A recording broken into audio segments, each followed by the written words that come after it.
Hello students, so today in this class we are going to talk about chapter 8 of a standard 12 NCERT book, okay, and it deals with the topic of human health and disease.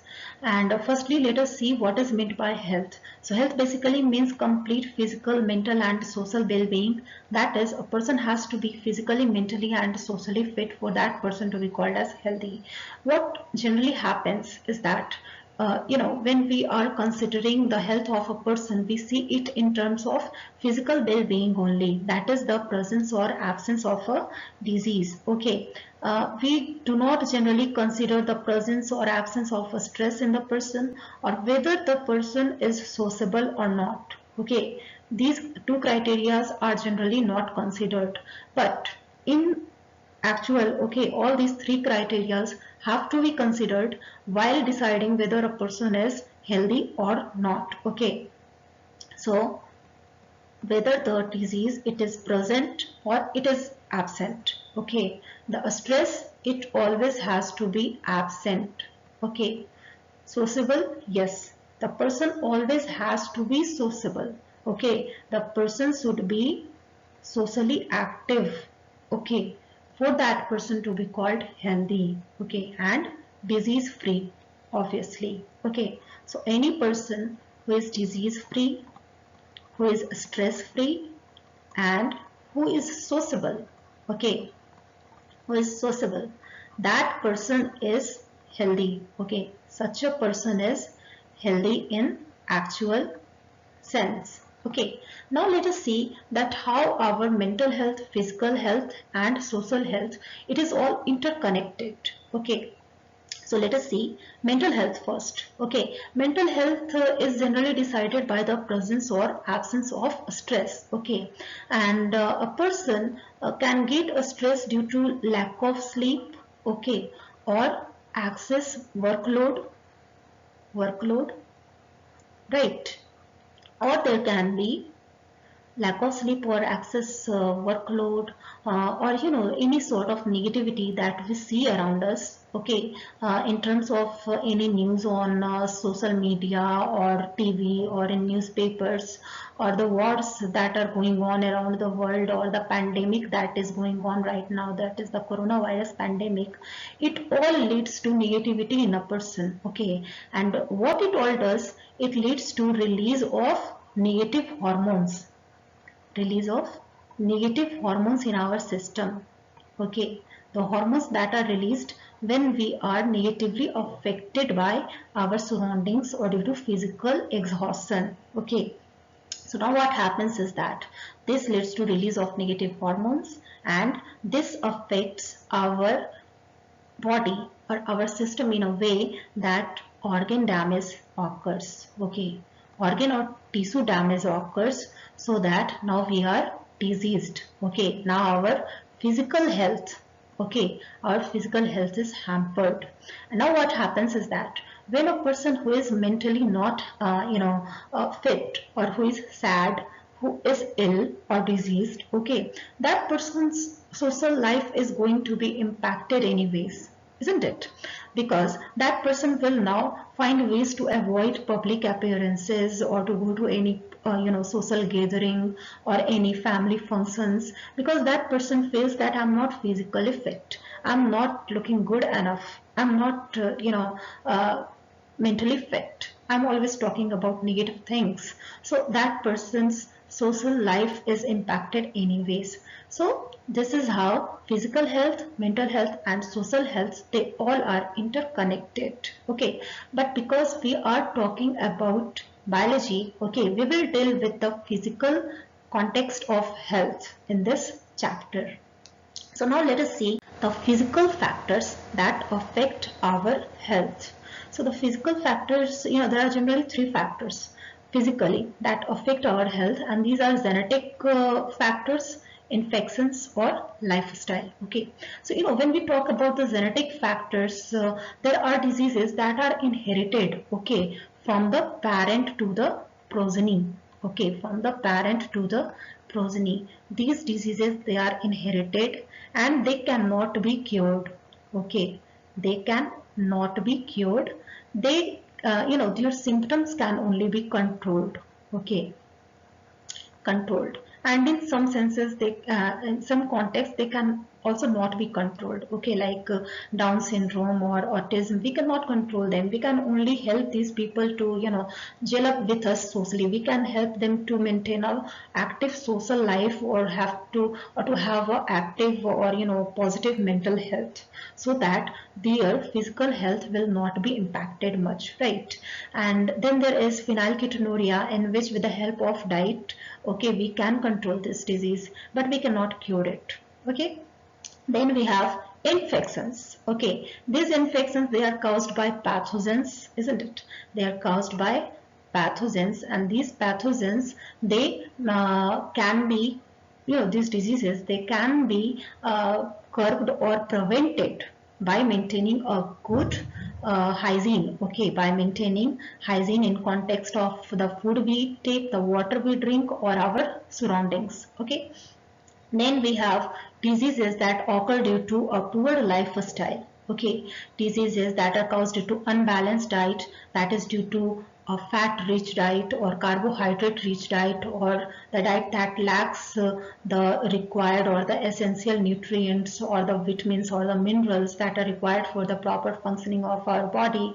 So, such a diet, or excess of drug or alcohol or smoking or stress, or if there is absence of rest and exercise, okay, all these factors, they lead to organ damage. Okay, and our organs like heart or our liver, they are severely damaged in the long run due to the poor lifestyle. Okay, now that we have an idea of the physical factors that affect our health, now let us see can we maintain a good health. Okay, how to achieve a good health? Well, a good health is achieved by intaking balanced diet and clean water, and doing yoga and exercises, and by vaccinating ourselves against diseases like against coronavirus or smallpox or polio vaccine, you would have heard of, right? Or you are probably even vaccinated against it, isn't it? Then we have to do proper disposal of waste. Okay, we have to maintain personal hygiene, and we have to control the vectors in our surroundings, isn't it? But when all these measures they fail, okay, what happens? The disease do occur. Okay, so disease is basically a state of physical health in which one or more of the organs, they fail to function. Okay, they fail to function properly, and disease can be categorized into two types. They are basically infectious diseases, and they are non-infectious diseases. Okay, so infectious diseases are the one that are spread through pathogens. Okay, and there are non-infectious diseases that are due to poor lifestyle or lack of rest and exercises and poor diet and everything. Okay, so now we have, so now that we know that what is meant by health and what are the factors that affect our health, so now let us move on to some common human diseases. And the first in the lead is typhoid. Okay, so typhoid basically it is caused by Salmonella typhi, and the organ that is affected in this disease is a small intestine. And how is it spread? It is spread through orophacal route. Okay, orophacal route, and the mode of transmission is unhygienic food and water. Okay, always remember, wherever there is mention of orophacal route, okay, if you know that orophacal route is involved, then digestive system is affected. Okay, the organ affected, it will always be digestive system, and the mode of transmission, it is always going to be unhygienic food and water. Okay, always remember this thing. So, because the digestive system is involved, so the symptoms will be related to this only. Symptoms will be constipation and loss of appetite.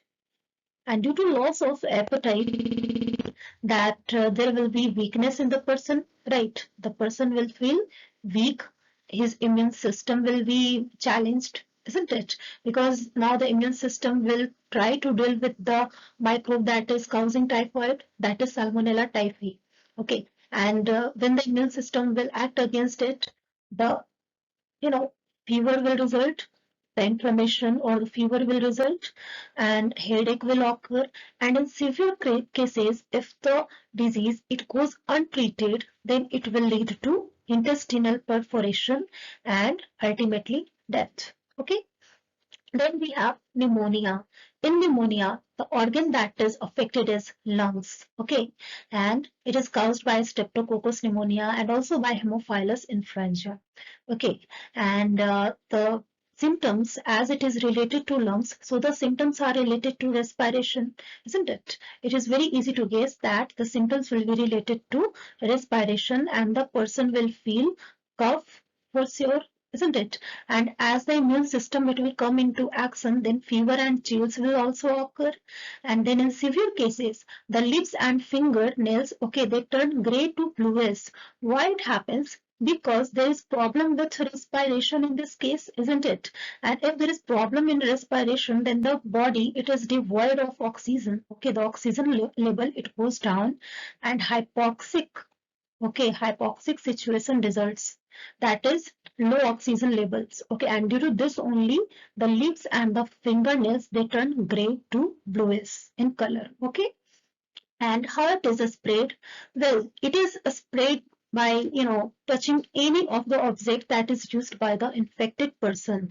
Okay, because that any object that is used by the infected person, it will carry the droplets, okay, that is released by the infected person. So if we touch those objects and uh, in some way if we touch our nose or eyes or mouth, so the droplets that carry the microbes, okay, it will lead into our system and we will be diseased. Okay, we will also be infected.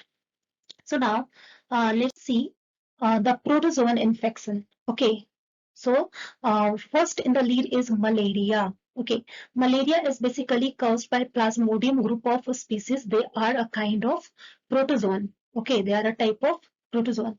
And what happens is that the vector involved is female Anopheles mosquito. And that is why we say that to curb malaria, we should get rid of mosquitoes in our vicinity because they are the vectors that are involved. Okay, now see what happens is that both the mosquito and the humans they act as host. Okay, they act as host for Plasmodium species. Right. So if the question is asked, suppose that which of the given in which of the given options there are two hosts involved. Okay, then the answer will be malaria. Okay, because the causative organism that is the Plasmodium species, for them there are two hosts, namely mosquitoes and humans. Okay, so the answer will be malaria. Okay, that in this disease there are two hosts for the microbe, not one. Okay, mosquito it acts both as host and vector. Okay, the female Anopheles mosquito it is both host and vector for Plasmodium species. Okay, and the symptoms that are involved in this disease is chill, high fever that reoccur every 3 to 4 days. Enough. And now see, sexual reproduction takes place in intestine of mosquito. Okay, that now if you're saying that there are two hosts that are involved, that is the protozoan, it is able to, okay, it is able to survive in two hosts right now, isn't it? So these two hosts are humans and mosquitoes. And what actually happens in mosquitoes is that the sexual reproduction, okay, the Plasmodium species, they sexually reproduce inside the mosquito, inside the intestine of mosquito, okay, to form a sporozoites from gametocytes. Okay, so suppose these are the gametocytes and they turn into sporozoites. And where does this process it occurs? It occurs inside the intestine of mosquito. Okay, intestine of mosquito. And when the sporozoites they are released through the saliva of the mosquito into the human blood, and they also colonize the liver of the human beings later. So there they replicate. Okay, they increase in numbers. The sporozoites they increase in numbers by asexual reproduction. Okay, asexual reproduction, and this occurs in human liver. Okay, liver of human. So this is how the Plasmodium species, they are able to complete their life cycle by using both mosquito and human beings as their host. Okay, now let us see that what happens in case of amoebiasis. It is also a kind of protozoan infection which is caused by Entamoeba histolytica, and the organ that is affected is large intestine, and the vector that is involved is houseflies. Okay, so see, as I told you that whenever the intestine is involved, then the symptoms is always going to be related to the digestive system, isn't it?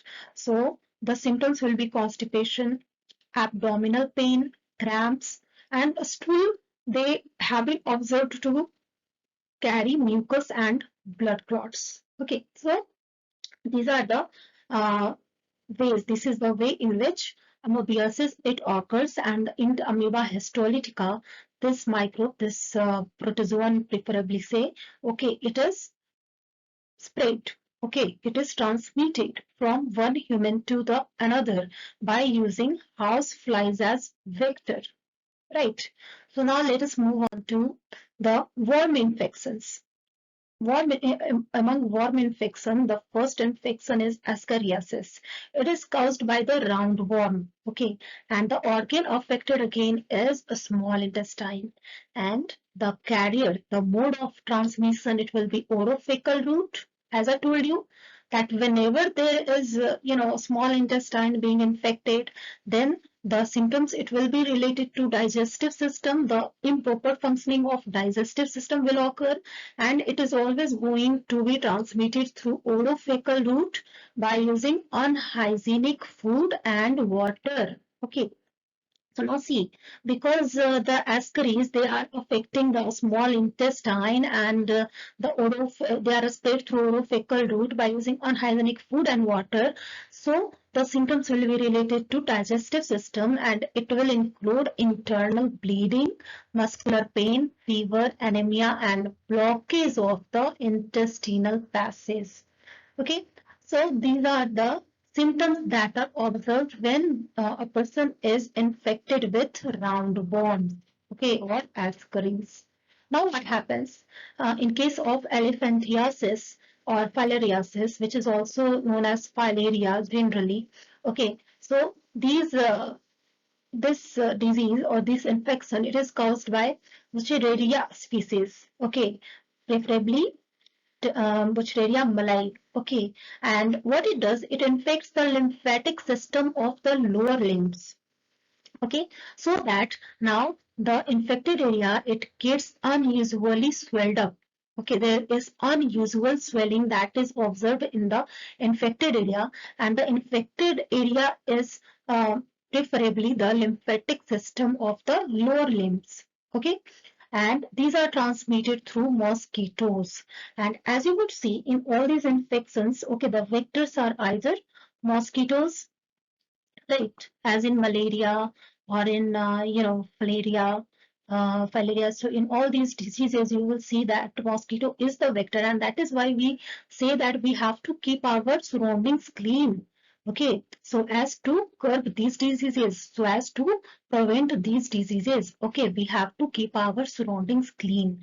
And then we have, as you would see, in other diseases, as you saw till now, that our intestine is being infected, isn't it? Our intestine, whether it is a small or the large intestine, it is being infected, and this mainly occurs through orophacal route. Is it through orophacal route? It is spread, and the mode of transmission is unhygienic food and water.